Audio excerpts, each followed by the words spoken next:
Today I'm going to be building this side table with lower shelf, full extension drawer and this secret hidden USB compartment that works on an extension lead.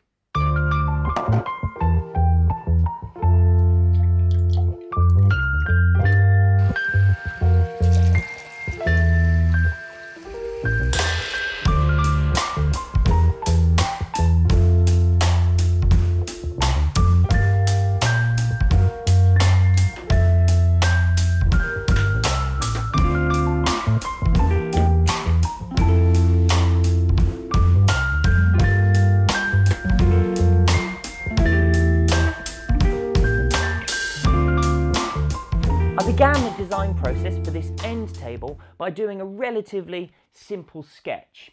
And once I've done that, I'm going to add the measurements to that drawing afterwards. I'll get those sizes from the actual space that I'd like the table to fit into.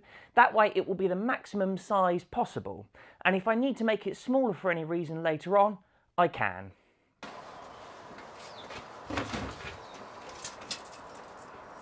So I've gone through my scrap wood bin and I found a load of the wood I would like to use in this project. So now I need to plane them down to the right thickness. I first checked that there weren't any pieces of metal or random nails inside them, and now I'm going to cut them down at the table saw so that they are right width to fit across my jointer.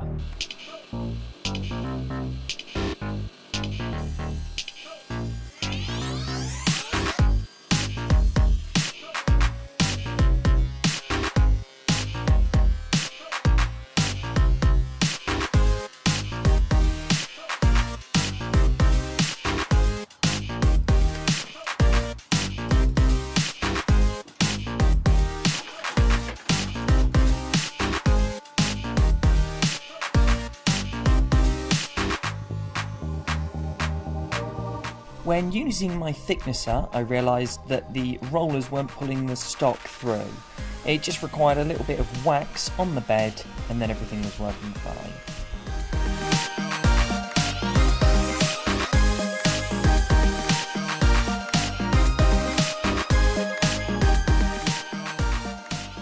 Deciding how this table was going to look was really easy because I have lots of other pieces of furniture in my house that I've made and I want it to be the same design and look as those.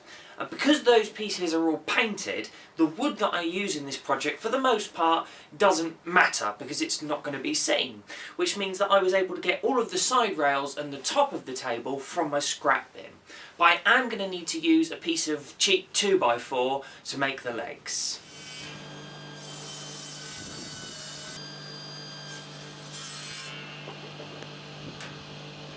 After ripping the 2x4 in half, I then made them square and parallel on my jointer before cutting them to length.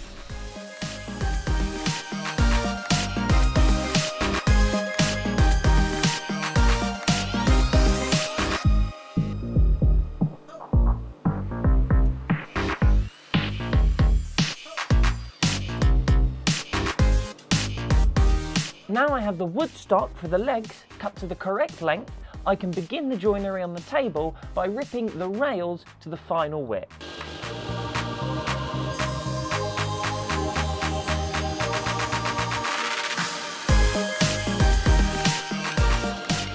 The plan is to cut these tenons at 3/8 inch offset on the rails. To get the blade at the exact right height to cut the tenons, I would cut it into the piece of material about half the thickness of the blade and slowly raise it until it was exactly the right height.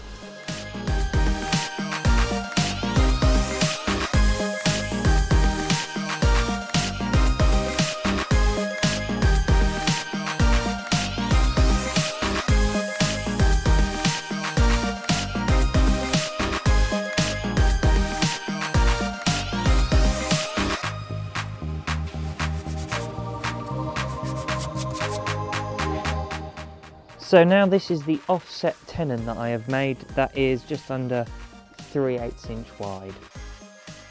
Now cutting the tenons for the smaller front rails.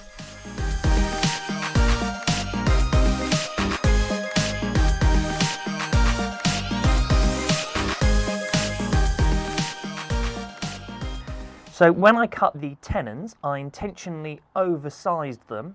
That way I'm able to cut them at a 45-degree angle, and when I cut this groove inside the leg pieces, I will be able to get the rails to fit inside the tenons, meet up perfectly.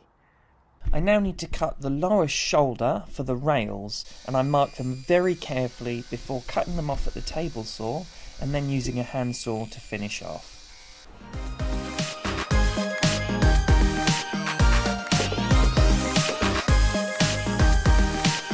I use a small scrap piece of plywood to protect the shoulder.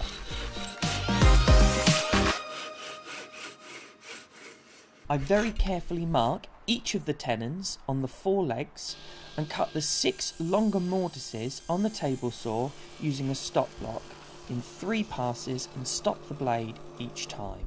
I've now cut large chunks for 6 of the main tenons, and that has left me with something that isn't going to be particularly strong joinery wise, and I knew that going in, and that's why I'm going to strengthen those with some dowels later on. So I just need to finish these tenons on the drill press, and then I'm going to move on to the smaller ones and I'll cut those with a handsaw.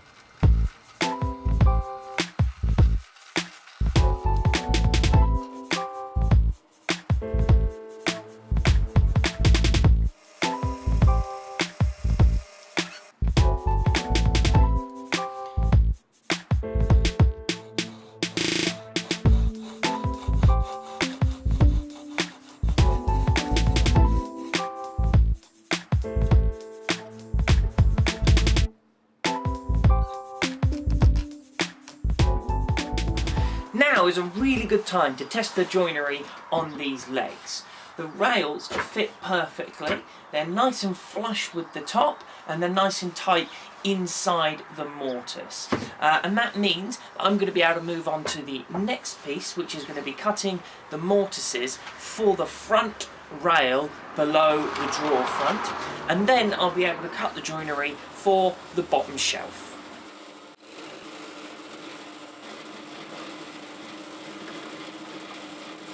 Now I have my front rail in, I'm going to decide where I would like my bottom shelf to be, and I'm going to measure up about 5 inches. That would probably be alright.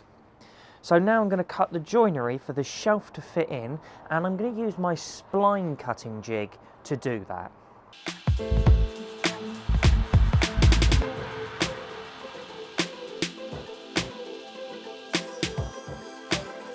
I use a stop block to cut the 2 outside edges to the exact width before hogging out the middle.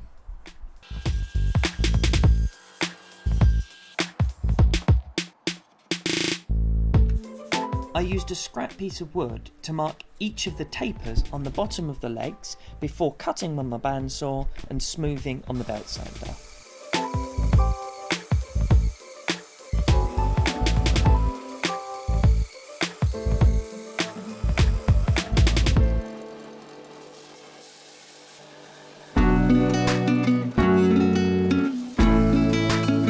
Cutting the tenons to their final length at a 45-degree angle to meet inside the leg.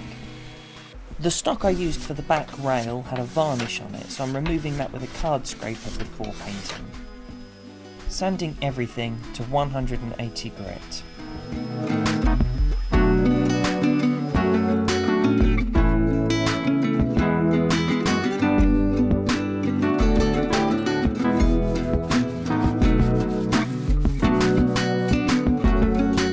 I started the assembly by gluing the side rails to the front and back legs.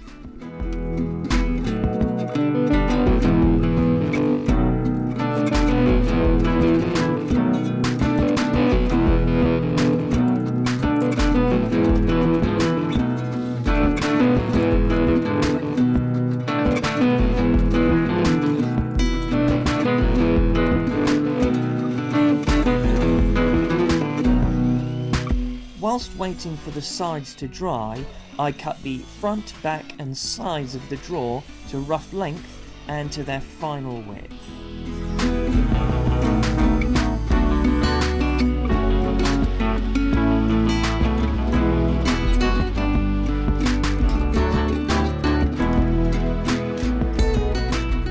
This is the reason that I had to assemble the sides first, because I now need to hog out that space for the mortises for the front and back rails.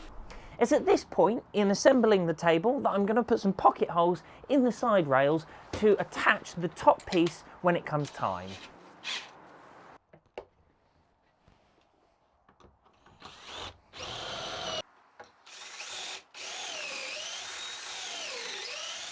When I buy a sheet of 4x8 material from the hardware store, I get them to cut it down into 4 pieces of 4x2. And the reason that I do that is I have a very small workshop, and it means that I can have much more easy access and storage for my sheet goods in the workshop. And it also means that I can have a much smaller table saw to accommodate the material that I'm using. Cutting the lower shelf from a sheet of 9mm or 3/8 inch plywood.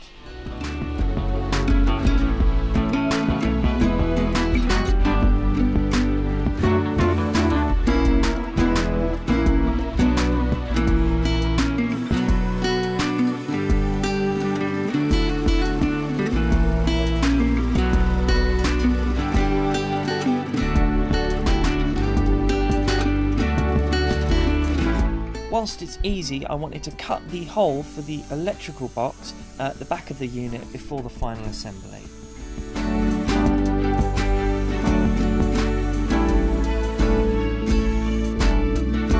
When doing a complicated glue up like this, it's essential to make sure you have at least 1 or 2 practice runs of putting it together. Because although in this final video it looks pretty smooth and like it goes together quite easily, during my practice runs I did have a bit of trouble getting it right.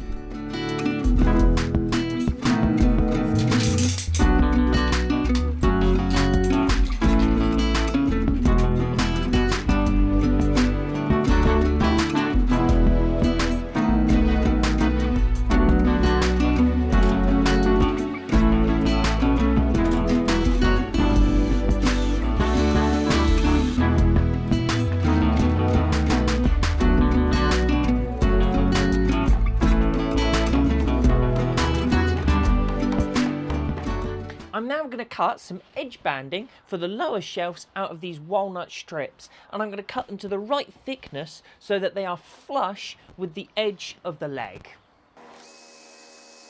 I actually ended up cutting these oversized as the shelf wasn't even all the way round with the legs, and then I just trimmed them flush later on using my plane.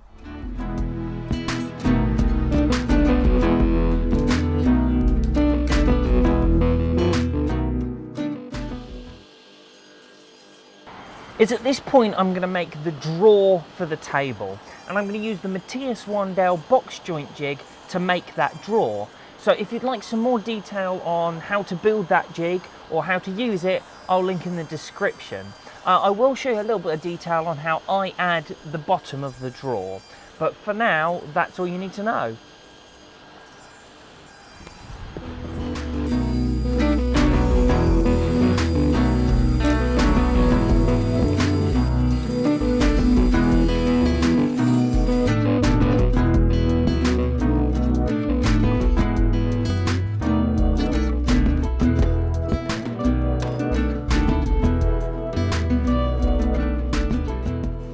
The goal here is to orientate the joinery in such a way so that all 4 holes are on the front and the back of the drawer. That way the holes are coloured on the front by the drawer front and they're hidden on the back because you can't see them. Wherever possible, I try and use a piece of the actual stock that I'm using for the drawer as the wasteboard to stop the chip out. That way it leaves me with a set of fingers, so if needs be I can use them to plug the holes where I've missed them.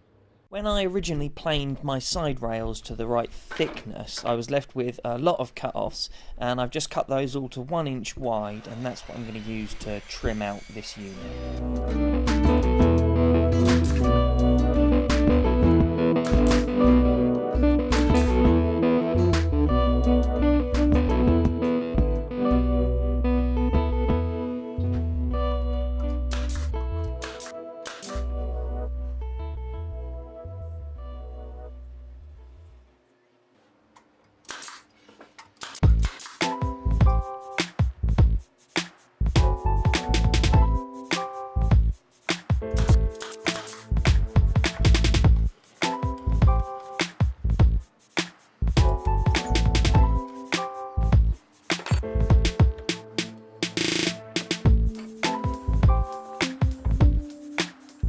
Here I'm going to use the second half of that 2x4 and this generic router bit that I just had in my set to make all of the inside trim for the table.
I'm going to cut the drawer front with a 1/8" reveal around the sides and then trim it out.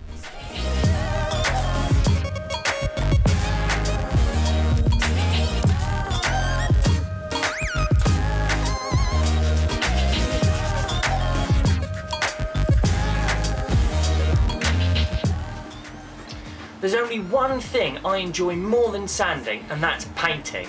So I'd love to show you every brush stroke. Unfortunately, I am running out of time in this video, so I'll have to do it like this.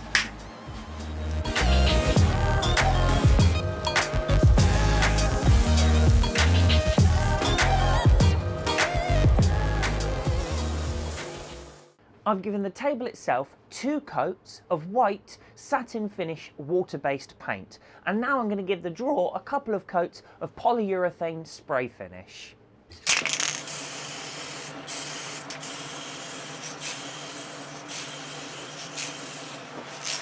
Installing the drawer slides can be quite tricky, so I'm making sure to use spacers and clamping those in place every time I attach something.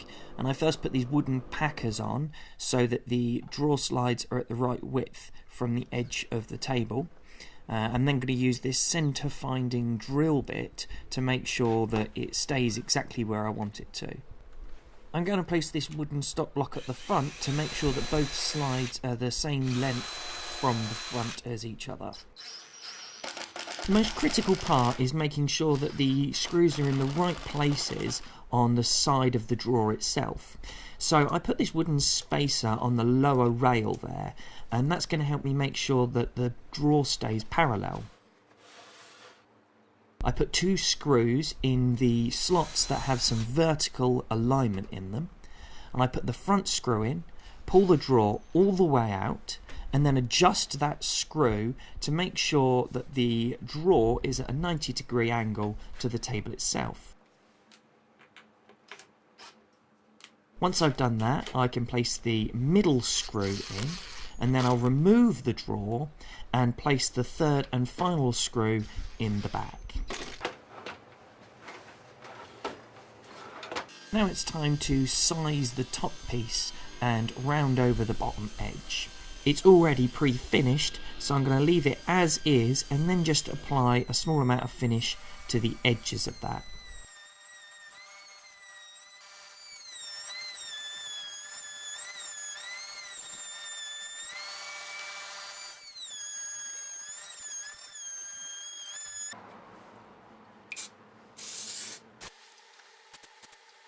Now I'm going to apply the cosmetic wallpaper to each of the panels, starting with the drawer front and carrying on with the sides of the unit.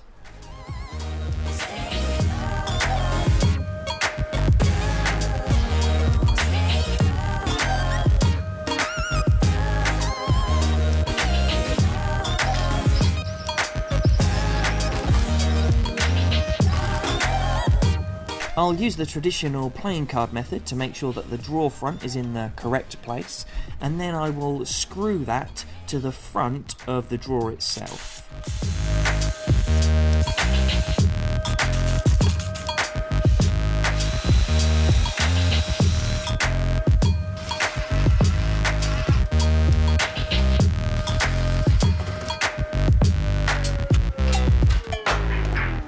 I'll lay down some cloth to make sure that the top of the unit isn't scratched, and then I'll attach it using the pocket holes.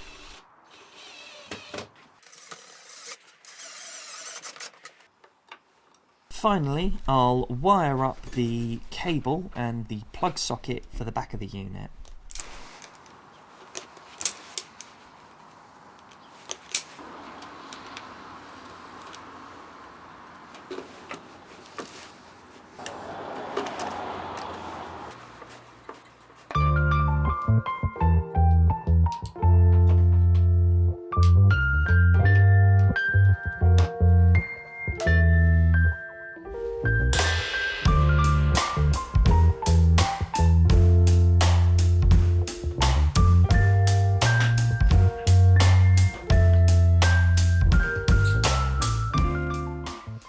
With our new side unit, we're able to charge our mobile devices, and we're also able to blend our own smoothie.